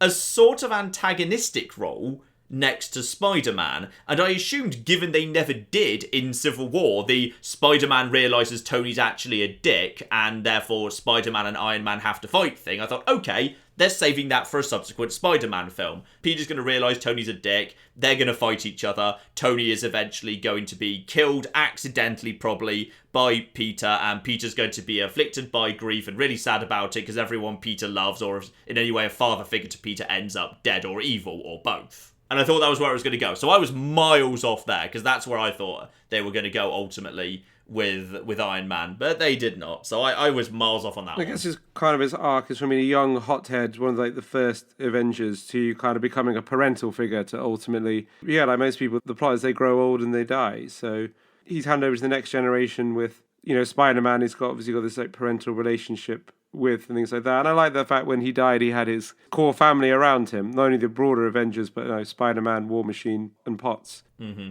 And also it was cool to see Potts don the suit. I did like the thing when early in the film, when Iron Man says, your mother, says to his daughter, your mother never wears anything I buy her. And at the end, you see her, she is wearing the suit that he made for her, obviously the Iron Man suit. I do just love how there's so many heroes in that end bit, like a character who's previously never been a superhero, suddenly a superhero, and no one even bothers commenting on it. It's just like, yep, sure. Yeah, sure. Bring them all in. Yeah. Bring them all in. Bring in Cassie. I want Cassie wearing an Ant-Man suit with no explanation whatsoever. Bring in Kitchen Sink Man. More heroes. More. I guess she had the extremis. She was like a superhero and she had the extremis thing in Iron Man. That's true. But it's like she's just there now and she's Iron Lady. Probably not Iron Lady, but, the Iron Lady is something else. Yes, exactly. I wanted to be Iron Lady, and then the British people have to tell her that's taken. Actually, someone already was that. There's already a film also of that name as well, with Meryl Streep. Though on that topic, okay, are we thinking that the mysterious post-credit black screen hammering might possibly be his daughter becoming Ironheart? I think you can speculate absolutely anything you want at all about a weird bang at the end of some credits. I mean, really, unless that is clearly supposed to be something very particular, although it's a sound which was supposed to be a reference to something in a written and visual medium. I mean, go nuts speculating what that is, but I think it's impossible to say for sure. I mean, it might have just been a shout out to him creating his armour in the first Iron Man. Could well be. I mean, we might learn in a subsequent film that's just the noise that making Pym particles makes. It's just Hank Pym in a lab with a hammer. That's how you make Pym particles. You just hammer them out. Could well be. I mean, Ironheart is black in the comics, so I imagine they'll get pretty dicked on it in the media landscape if they turn her into a white girl. Yeah, fair enough. I mean, I still hold my ongoing theory that MJ could be Ironheart. That would be interesting, but you never know. She goes to an extremely advanced technical college, connection to, Stark via Peter. They're clearly it's an alternate take on MJ. I'm still holding out hope that MJ might become Ironheart. Well, that would mean they could not race bend Ironheart, and then they could reveal that her real name is V.V. Williams, which I think is the name of the Ironheart character in the comics, And then they could give the hardcore complaining Spider-Man fans the air quotes correctly canonical white redhead MJ they desire. So, yay. Yeah. I guess so. And also it would allow them to do Spider-Man, like Iron Man crossover comics, adaptations, but without need to try like yet another dump truck full of money up to Robert Downey Jr.'s house. I don't know if they'll try and recast Iron Man, so I guess they may well either do Ironheart or they could do a rescue film with Gwyneth Paltrow, I suppose, though I kind of assumed that she wanted to get out of this at the same time Downey Jr. did. Yeah, well, Gwyneth Paltrow is pretty much retired from acting at this point to promote Gloop full-time. Good old Gloop. So the fact that they managed to get her back for any of it, I was really actually surprised. I don't know. I guess maybe she needs that sweet Disney money to fund more Gloop. There was actually one Iron Man moment that really made me laugh, which is like was it in the trailer as well, where they do the Cap, where Iron Man says, "Do you trust me?" and Cap says, "I do," and they shake hands. I feel like someone needs to stand up and say, "Cap, you've not necessarily been here for every single one of these adventures, but here's a list of reasons why we shouldn't trust Tony Stark's judgment." Yeah. 1. Killbot. 2. The second Killbot. 3. Sokovia Accords. 4. And just kind of go through a list of terrible mistakes he's made where he has gone on to single-handedly create the antagonist in his own or other people's movies. There's also a good point. Like if there's one character whose judgment you don't trust, it's Tony Stark's. He makes a lot of mistakes. Like, maybe if you need someone's judgment, ask Steve Rogers. Generally, he's proven to have very good instincts on his own judgment. Yeah. I mean, I like the fact that Steve and Tony got to bury the hatchet at the end. And also that it wasn't also a straight up kind of like, yeah, we're buddies now after, the snapture. It was more like there was some few bumps along the way, but then did ultimately end with them in a happy place for Tony's death. I mean, obviously, because Robert Downey Jr. has been so much the core of this whole franchise. His film was the first. It was sold on his charisma, his great. He's a very good performance he's done throughout as Iron Man, and also so much part of Robert Downey Jr. rebuilding his brand as a film star after his addiction and prison. He's kind of gone back to being A-list at the same time that this has gone from being like, well, it's clearly the B franchise next to like, the behemoths of like X-Men or the, Sam Raimi Spider-Man films or the Christopher Nolan Batman films. And this now Avengers has taken over everything and Robert Downey Jr. has like firmly secured A-list credentials. They've gone on a story together and I guess at this point, it's appropriate that they part company because the Marvels should be about bringing through the next generation because the only way it will remain interesting is if they continue to promote new talent and new characters, so it doesn't become like, okay, Iron Man 8, I guess that's going to be good, isn't it? Mm-hmm. I liked how it actually felt like an ending. I liked that they actually allowed it to feel final. Like I've watched a lot of TV shows where, a major character or two leaves, but the show carries on, and you could like hear the producers screaming at you from just off stage as they sort of advertise their continuing storylines, going, "Oh, please don't leave. We're still going. Please stay." Yeah, or it's like, don't worry, they will be back. Because obviously they're going to be back in like 2 series after they realise this really doesn't work. Like when they wrote Daniel Jackson out of Stargate and then wrote him back in after a series because they're like, well, that was a stupid idea. Okay, I have a fun question, which is based on the viewing of Endgame. Are there any characters in that who previously you wouldn't have been too fussed by, but now you wouldn't mind a solo film of? Falcon, I guess. Falcon as Captain America. I always thought Falcon was very much a sidekick character. Yeah, I mean, I like the Falcon, but I didn't think he could carry a film. I always thought he's clearly Captain America's buddy. But now that he's got the shield, and I did really like that. The shield passing moment also brought a tear to my eye. So I would like to see a Falcon as Captain America film. They've already announced the Falcon and Winter Soldier TV show, so I don't know whether that'll be the Falcon as half Captain America or whether that was, announced for spoiler reasons. It'll be changed to Captain America and Winter Soldier. Well, we'll see. I mentioned earlier I'm totally up for just a Valkyrie solo project. I would really like a Scarlet Witch one too. I like Scarlet Witch. I want something more with Scarlet Witch. Yeah, she is actually a big one on the interesting but very, very underused characters. Like, I mean, I get the feeling people are slightly reluctant to make her too central because her powers are just so theoretically omnipotent. But I'd be interested to see a thing where it's just her and they can actually try and dig into that a bit. Yeah, well, we can actually figure out I mean, in all fairness, power levels is a bit of a meaningless concept. Everyone's as strong as they need to be. Yeah.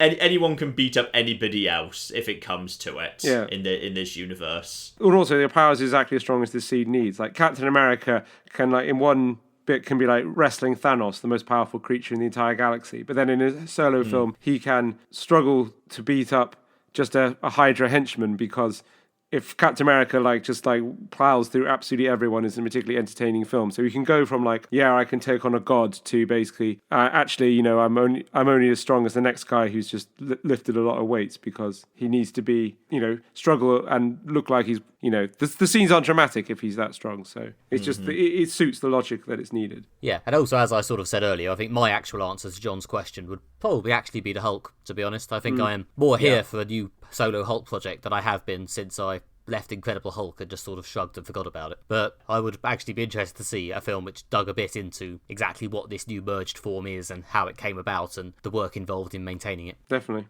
Yeah. Was everyone else's showing, by the way, as excited by ours by Cap picking up the hammer for the first time? Because our showing lost its shit at that point. Yeah, so he got a round of applause. That was the big gas moment. Our showing went batshit for that. Just generally for that whole bit where all the heroes turned back up. Oh yeah. That was pretty. That with the portals was brilliant. Yeah, and kind of enjoyably actually for that bit in the lift, the sort of obvious callback to Winter Soldier. Yeah. Where Captain America gets in, they have the same awkward glances, but instead of fighting them, he just says "Hail Hydra" and leaves. Yeah. That got, if not a general cheer, possibly an actual round of applause for those few words in a lift. Yeah. Though people cheering "Hail Hydra" is maybe a little bit questionable. It got a big laugh the bit when Captain America fights himself, and the young Captain America says I can do this all day, and it's his wearing. Yes, I know. I got a big laugh. As did obviously the running jokes about America's ass, which was one of the funny parts of the film. Claire was fond of America's ass, but then Claire is quite attracted to Chris Evans. She's on board for America's ass. Yeah, she's on board with America's ass. That's fine. He's a good-looking guy. That's fine. I'm not gonna regret or resent any of that. There's also, I think, in the BFI IMAX by Waterloo is also, I think, there was a lot of support, even a round of applause for the bit when all the female superheroes team up in one big squad, minus obviously Black Widow, but yeah, and they bring every, including the Wasp and in Potts wearing an Iron Man suit or Iron Woman suit. I feel like they should have held off that shot until this film, because they tried to do the same shot in Infinity War, but just because some people weren't there and some people were on Titan, they tried to do the same thing, and there were 3 people there, wasn't it? It was. Well, that was more of a big. There was more than there was an actual fight sequence, which was Thanos' lone female henchman fights the 3 female Avengers who were present at the time, whereas that was an actual whole sort of extended fight sequence. Yeah, this time I felt like they should have just held off all the women together until they actually had all the women in one place, because it felt a bit sad in Infinity War where there were 3 of them. Well, there's a different scene. This felt much more substantial. I don't know, I felt like it had a bit more weight in Infinity War. The one in Endgame was, I don't know, it's nice that they remembered to do it, I suppose, but it would always be more interesting to see those characters interact than just charge towards the camera together. Yeah, they just kind of aligned up and then there was a stampede and that was it, yeah. Do we think there'll be any more Avengers films? I'd be shocked if there wasn't. I don't think they'll let the brand name die. I imagine there'll be, I guess at the end of Phase 4, the next generation will be better established. They can replace Iron Man with Doctor Strange and replace Captain America with Captain Marvel and I guess replace Thor with Black Panther if Chris Hemsworth isn't still available. I mean, if they want to kind of create a bit of separation of space before they get another one, they could, as they've just put, Thor over to Guardians of the Galaxy and maybe Loki will be back and Captain Marvel floats around space so she could show up, they could do a genuine Revengers film. Who are the Revengers? The joke name for the fake Avengers that was used in Thor Ragnarok. Oh yeah, sorry, yeah. When it was was it Thor, Loki, and Hulk, and I think and possibly Valkyrie as well. They identified themselves as the Revengers. Was it the Revengers or the Revengerers? It was one of the others. These Revengers, yeah, I do remember. Yeah, I would not mind a comedy focused space film where they just do it Revengers and they just straight up do it for laughs. Screw it, and they use that as a palate cleanser before the next Avengers film properly. Well, Taika Waititi does occasionally get mentioned as possibly / probably / maybe coming back to do 4-4 or something. Surely if he does that, he'll want to get the 4-4 joke, though, won't he? He won't. He won't. Just rename it Asgard for simplicity. Yeah. No, you want to do 4-4. You want to give people the opportunity to enjoy that. Yeah. Definitely. As much as I currently am. It's very hard to say. I don't want them to do it. 4-4. I can imagine they'll do more crossovers and things like that. There'll probably always be a continuous crossover between different films. I think the idea that they get absolutely every character into one big film again, I think they might not do that, partly because I don't see how it could ever live up to the bar set by this, and also they've managed to pull it off. No one else at all seems capable of doing shared universes and crossover films, like, as we've talked about previously in the podcast, both Star Wars and DC have given it a crack, and it seems to have fallen on its arse a bit. So the fact that the Avengers have pulled it off, they might be like, right, we've done that, we've showed everyone, we might just not try that again in case it goes wrong. Especially, they're kind of at the limit, I think, of how many characters they can get into one film. I mean, that film must have the most impressive cast of any film ever made. I mean, down to the fact they've got Robert Redford to come back out of retirement to briefly reprise the secretary role. You know, the minor characters like people playing like Tony Stark's dad, and just in so many stars from hundreds, you know, big name people. Obviously the core cast, but like, you know, bringing in Brie Larson, bringing in like Benedict Cumberbatch, and so many people, and, you know, Tilda Swinton cropping up. There's so many people in that film. I don't see. You could never really eclipse that, I think. And if they try, it's just going to be like diminishing returns. And I think there are also the limits of the number of characters they can safely handle in one film. I'm flabbergasted they managed to pull off this film and the last film without it seem bloated, confusing, or just people popping up for their 5-minute wave. But the fact they managed to pull it off, I don't know that if I was in charge, I wouldn't risk it again.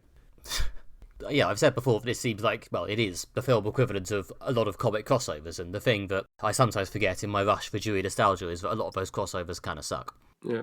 You know, the amount of crossovers that actually have a tangible plot and actual emotional resonance in the way that this does is actually quite small. Yeah. So, yeah, it is. Even in the original comics, where you don't have to deal with the vastness of it all in quite the same undertaking way, it is a hard thing to pull off, and I wouldn't be surprised if they gave it a bit of a rest. They might do another Avengers film in a bit, but it might be like 5 characters team up to be the Avengers. Like, they might do a film that's like Captain Marvel and the Guardians of the Galaxy crossover with the new Bucky and Captain America or something like that. But the idea they were going to bring every single character from every single MCU film together, I think is probably not going to happen. And in terms of just like filling the roster a bit more, as we just lost a few people, any predictions for characters who might, you know, be announced as appearing in the future? Triathlon. Still waiting on that triathlon film. Who? That is the most obscure thing in the world. He has the strength and speed of 3 men. Bring me Calendar Man. He's a DC villain. Oh, I'm sorry. What, the Condiment King? Bring us the X-Men. Come on, it's got to be a way to make that happen. You made Spider-Man happen. Get the X-Men in there. Well, that's definitely happening now, isn't it? They've bought Fox. That's happening. That's got to happen. I just want maybe Avengers versus the X-Men. That could be a fun next one. That's probably the next logical crossover if they're going to do another huge crossover. I mean, yeah, they've bought Fox, so the only thing they've actually committed to is that there'll probably be more Deadpool on the same lines as the current Deadpool. Apart from that, I think you have to assume they're shoveling everything else into the bin. Well, you assume that, they're rushing releasing Dark Phoenix and New Mutants, I think, just so that... That looks so bad. You know. What, Dark Phoenix? Yeah. Yeah. Yeah, the new trailer looks a bit less lame than some of the previous ones, but it's kind of too little too late for me, really. For a franchise that literally made up an entire film just to get Last Stand out of continuity, they sure seem in a hurry to bring it straight back in again. I know, I'm sort of hoping that all these millions of reshoots means they're actually, they've realised that this actually is the end, and they're going to give it... Reshooting everything's never a good sign. Nothing with that many reshoots ever ends well. But maybe they've given it an actual ending. Maybe they're reshooting it to actually do the, and oh dear, we've been bought by Disney. This actually is the last one. Apart from Rogue One that had, I think, a lot of reshoots and did actually work out all right in the end. Lots of reshoots can be bad, unless it's like in the occasional time when they're like, generally, they realise the film is bad and they're going to reshoot it to make it better, although... that doesn't happen very often. But the excessive amount of reshooting on Dark Phoenix is basically got to the point when it's either going to be good or terrible. There's no middle ground. I can't believe they'd reshoot and just make it average. If those are the options, then I have to say I'm leaning on the sides of terrible. Those trailers look very not good. Yeah. Yeah. But I assume they weren't going to do it anyway or keep it in and now that, Fox probably weren't keen to rush it out because I guess they realised the X-Men franchise was on its last legs and, or on life support, and another really bad film could be what killed it. They might is it worth them releasing a terrible film if it might kill the franchise? But now Disney owns the franchise. They're like, yep, definitely release a terrible film, kill everyone's love for the Fox X-Men. So when we announce our new X-Men, it seems like a youthful reinvigoration of the X-Men brand, not a subpar knockoff to something that we much preferred when Hugh Jackman was in it. They're releasing Dark Phoenix in the US under the title Dark Phoenix without the word X-Men even attached. So yeah, I think they were hoping to just gently dump it out there. Maybe Disney has enough money to get Hugh Jackman to come back. I don't know. Again. He seemed quite keen to not come back. I mean, they've reattached the word X-Men for the UK audience because, as ever, they need to give us more obvious titles because they think we're morons. But, you know. Well, that's not fair. They're the ones who had bloody Sorcerer's Stone. Yeah. We're not the morons. We know what philosophers are. We got our head around the madness of King George III. That wasn't madness of George III. The fact they managed to get Michael Fassbender and Jennifer Lawrence back boggles my mind. I mean, they must have, I don't know, dropped a diamond the size of a football outside Fassbender's house. I could assume the only reason why he turned it to Apocalypse, which he clearly was not enjoying at all, was because he was contractually obliged and had to be dragged kicking and screaming by his lawyers into that film. The fact that he volunteered to do it for a fourth time is just beyond me. Well, Jennifer Lawrence was looking bored as early as Days of Future Past. She apparently tried to get out. Allegedly, she looked tried so to get bored out in that film. I guess vague speculative spoilers, but based on the trailers I've seen for Dark Phoenix, it looks a lot like Jennifer Lawrence has come back just to die. Yeah. I mean, I don't have the actual spoiler for that, but That's exactly what someone who has the spoiler would say. But yeah, the trailer, if the trailer isn't telling us that Jennifer Lawrence is going to die, then it's a masterpiece of misdirection. Yeah. Just the next scene. Ow! Really hurt when I hit that wall. Why did you throw me into that wall, Gene? Sorry. And that's someone else's funeral scene. Actually, that's Random Bob from across the road. Why'd you throw me into this guy's dog? I think this dog's dead. Oh shit, I'm so sorry. We better pay for a really fancy funeral. I don't know why they're so attached to Jennifer Lawrence playing Mystique. It's literally the character you can get anyone to play. You could cast anyone in the entire universe. It's the easiest way to write out an uncooperative Probably actress. a female is a good start. Okay, we've narrowed it down to 50% of the population can play this role.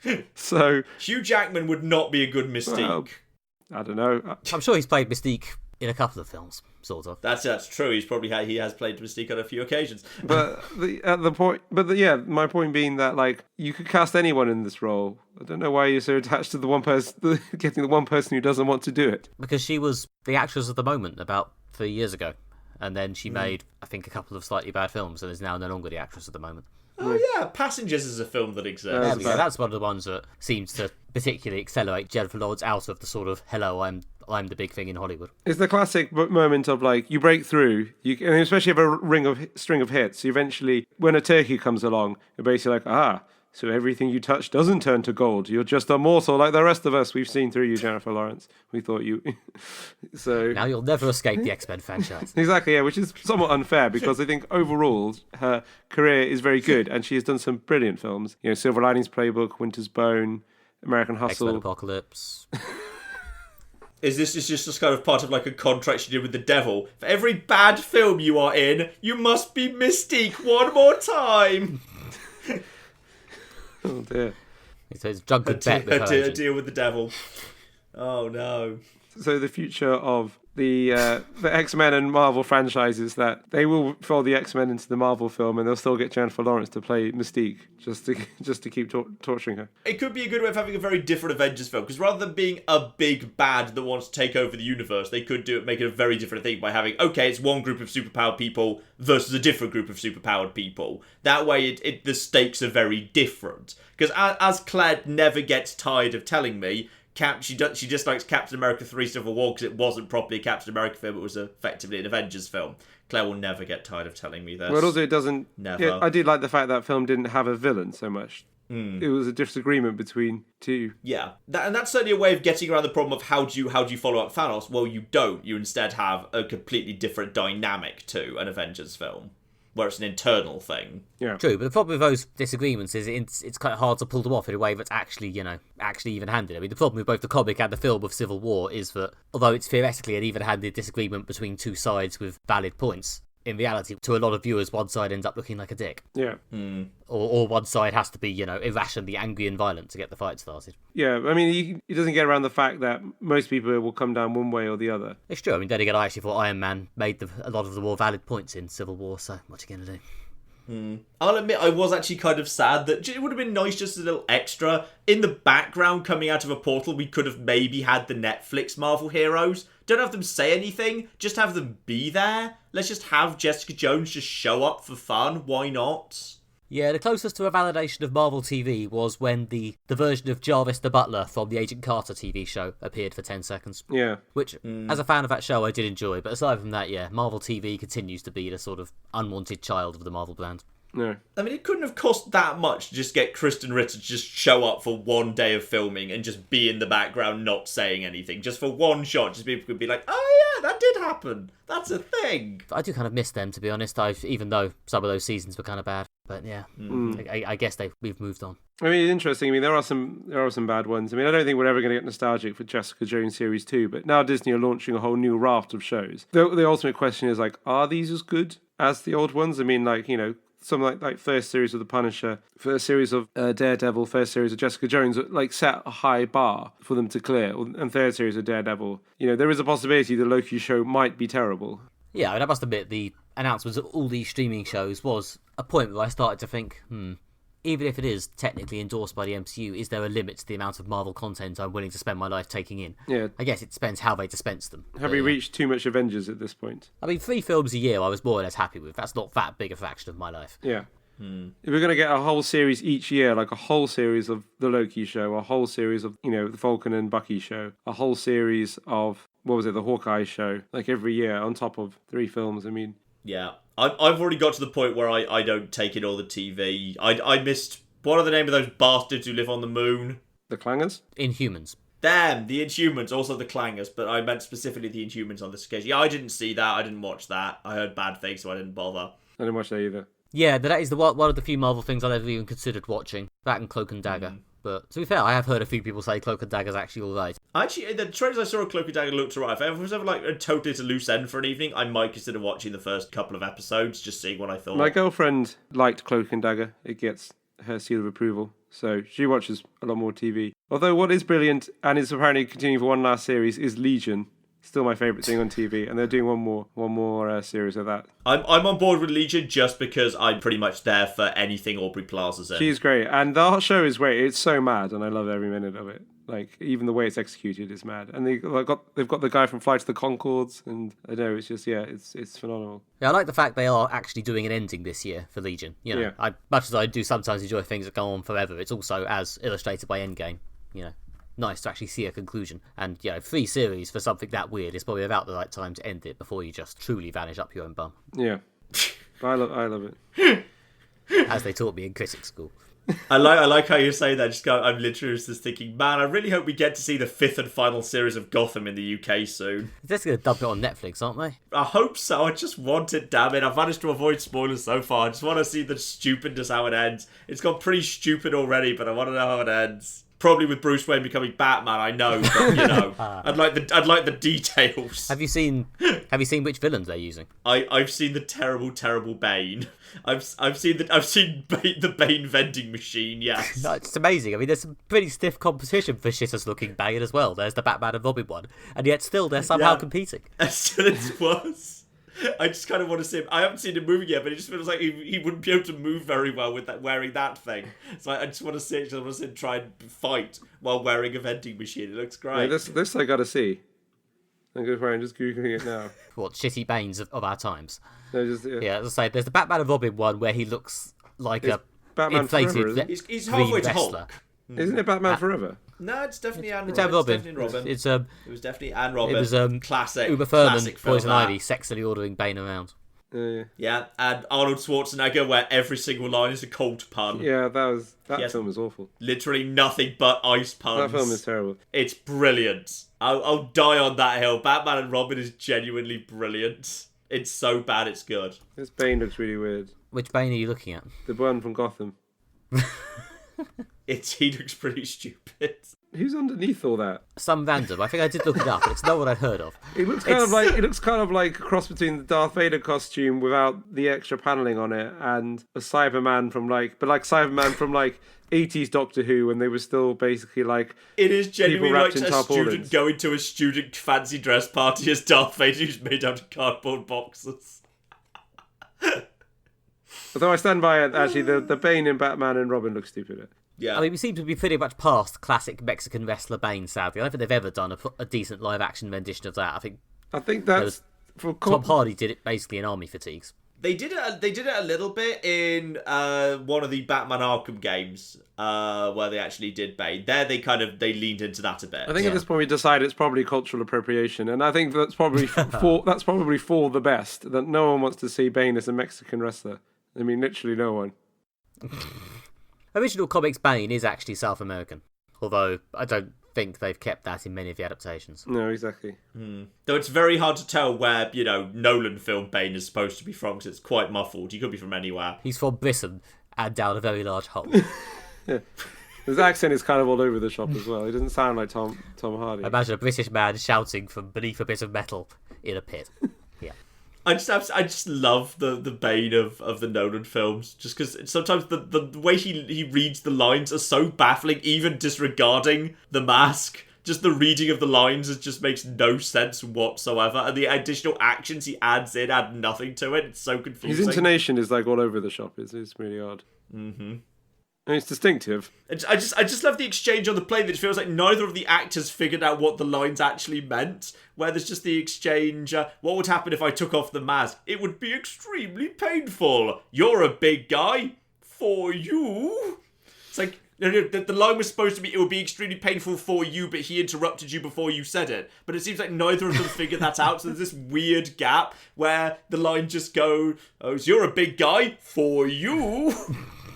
I always love that line because I always feel like neither of the actors understood what the script said. You're a big guy. For you. Are you propositioning me, sir? Exactly. It comes across as really weird. Rewatch that scene. It's so odd. It just feels like the timings of those lines are so off. Either the actors didn't understand it or the person editing the scene didn't know what the lines meant. Actually, and then they fuck was in the original script, so it was just changed later on. I assume that it was done like Darth Vader, like the lines were added later. Yeah. So, because obviously... Quite possibly. I just felt whoever edited that scene together had no idea what the fuck was happening. They all, like, at least, like, Bane's lines are added later, so the other actors have to kind of, like, do their bit, but, like, just pause for Bane's bit and, like, act off. Yeah. As has been identified, when lots of people have to act opposite CGI characters or characters wearing masks and things like that, it doesn't lead to some of the best performances ever, because you're not really riffing off the other character if they're not there, or if they're there not doing their lines. Though I love this footage of the original Star Wars when, of course, Chewbacca was it was just Peter Mayhew reading the lines that Chewbacca was actually saying, muffled behind a mask before they added all the roaring in, which is marvelous. All the footage of what's his name actually doing the Darth Vader lines in his Somerset accent. Yes. So. Oh, good stuff. Star Wars was full of that. It's a shame that Chewbacca and Darth Vader never had much to say to each other. I don't know, those scenes would have taken quite a while to play out. Yeah. Anyway, lads, I'm more or less out of notes on Endgame, and we appear to now be talking about Bane. So, I think, yes. Well, I don't know where this was going to go, but yeah. Everyone loves a Bane digression. Inevitably, it ended up with us slagging off Batman. Banal, John. The word you're looking for is banal.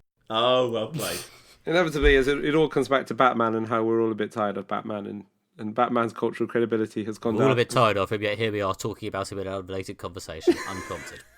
Bring Batman to the MCU. The day is coming in 10 years Disney, or so. buy DC. God.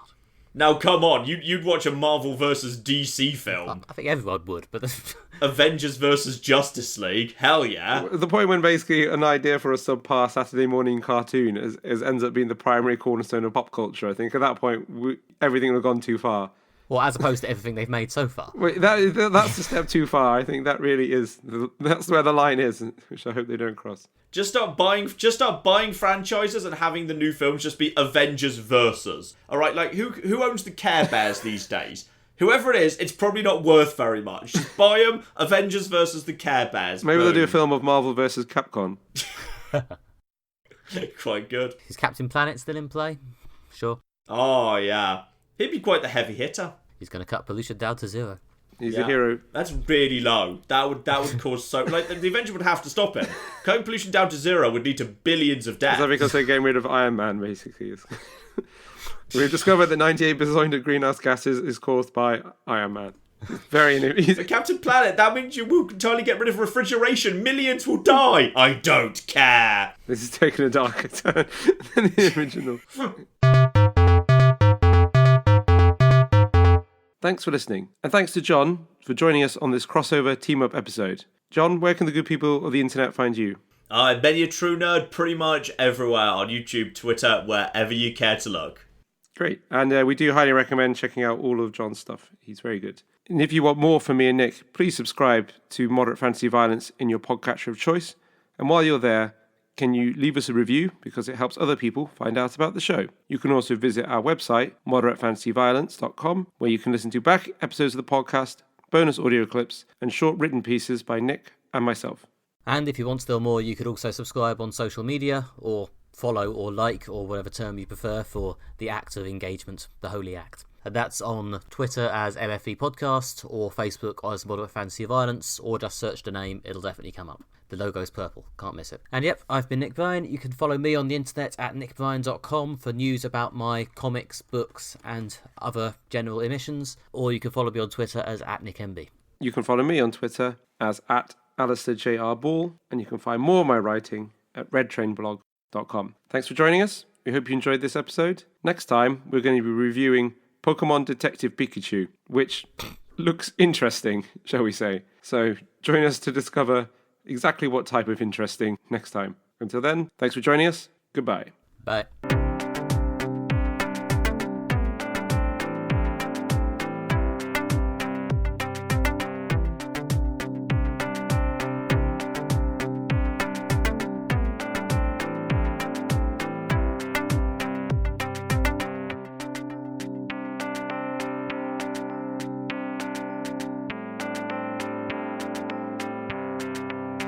So anyway, signing out or something? I have nothing more to say. Yeah, In fact, sure. I've had nothing more to say for quite a while, yet I've continued to talk. I'm unclear if I'll be leaving that in the podcast or not.